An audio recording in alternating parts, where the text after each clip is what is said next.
अस्सलामुअलैकुम and welcome to everyone my channel EDU coding path.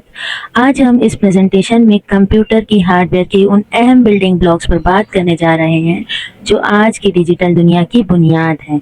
हम अक्सर रोज़मर्रा की ज़िंदगी में कंप्यूटर तो इस्तेमाल करते हैं, लेकिन क्या आपने कभी सोचा है कि स्क्रीन के पीछे असल में क्या हो रहा है?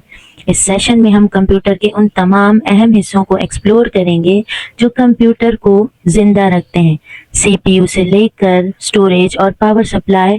तो चलिए मिलकर हार्डवेयर की इस दिलचस्प दुनिया का सफर शुरू करते हैं।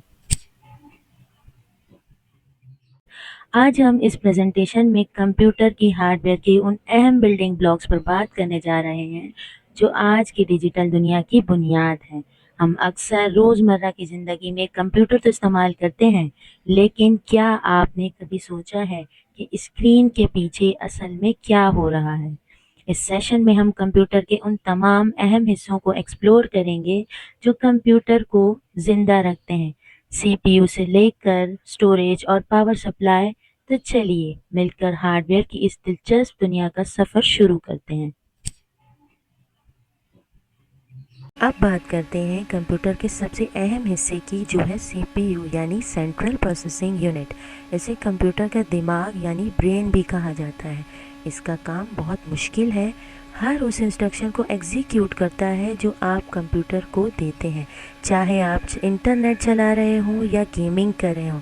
CPU बैकग्राउंड में कंटिन्यूसली डेटा प्रोसेस कर रहा होता है। ये इनपुट्स लेता है, कैलकुलेशंस करता है और फिर हमें स्क्रीन पर रिजल्ट्स दिखाता है।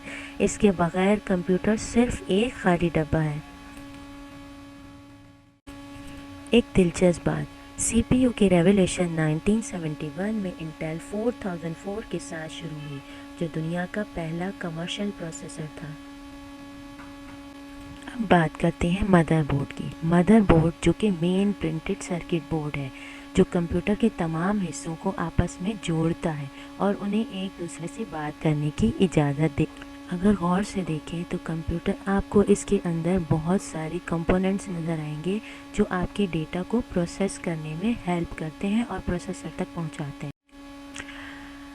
IBM ने 1981 में पहले एक पर्सनल कंप्यूटर तैयार किया था और कहा जाता है उसका नाम था प्लानर।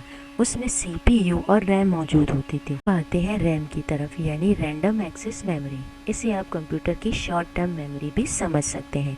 जब आप कोई फाइल या एप्लीकेशन खोलते हैं तो रैम उस डेटा को टेम्परेरीली होल्ड करती है ताकि CPU उसे बहुत तेज़ी से एक्सेस कर सके।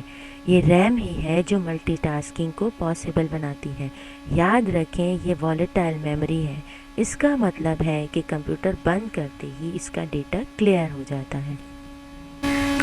रैम का सफ़र अभी बहुत लंबा है। 1966 में IBM के रॉबर्ट डेनेट ने रैम इन्वेंट किया, जिसने पुराने और भारी भरकम मैग्नेटिक कोर मेमोरी सिस्टम की जगह लेकर मेमोरी को रेवोल्यूशनाइज कर दिया।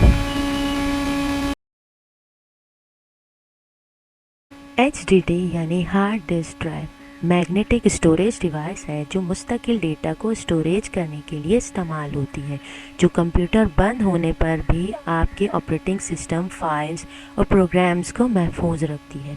अब बात करते हैं SSD डिवाइस। SSD डिवाइस जो कि बहुत ही मॉडर्न फास्टर स्टोरेज डिवाइस है, जो कि डेटा को फौरी तौर पर पढ़ने और लिखने के लिए घूमने वाली मैग्नेटिक प्लेटों के बजाय फ्लैश मेमोरी का इस्तेमाल करती है। अब आते हैं PSU यानी power supply unit.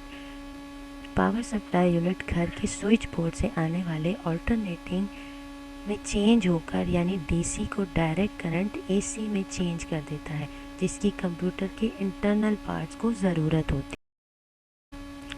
Early 1970s में बहुत भारी भरकम पावर सप्लाईज इस्तेमाल की जाती थी, लेकिन 1977 में रॉड होल्ट ने एक बहुत ही लाइट वेट और एफिशिएंट पावर सप्लाई बनाई, जिसने इंडस्ट्री में बहुत बड़ा चेंज कर दिया।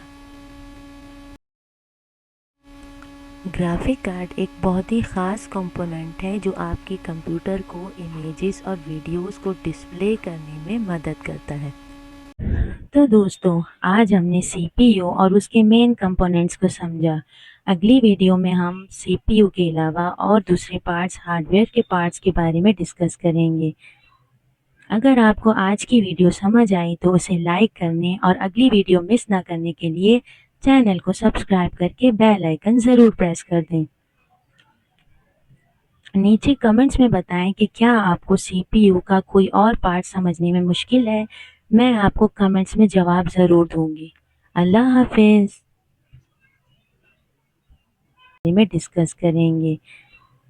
अगर आपको आज की वीडियो समझ आई तो उसे लाइक करने और अगली वीडियो मिस ना करने के लिए चैनल को सब्सक्राइब करके बेल आइकन ज़रूर प्रेस कर दें। नीचे कमेंट्स में बताएं कि क्या आपको CPU का कोई और पार्ट समझने में मुश्किल है। मैं आपको कमेंट्स में जवाब ज़रूर दूंगी। अल्लाह हाफिज़।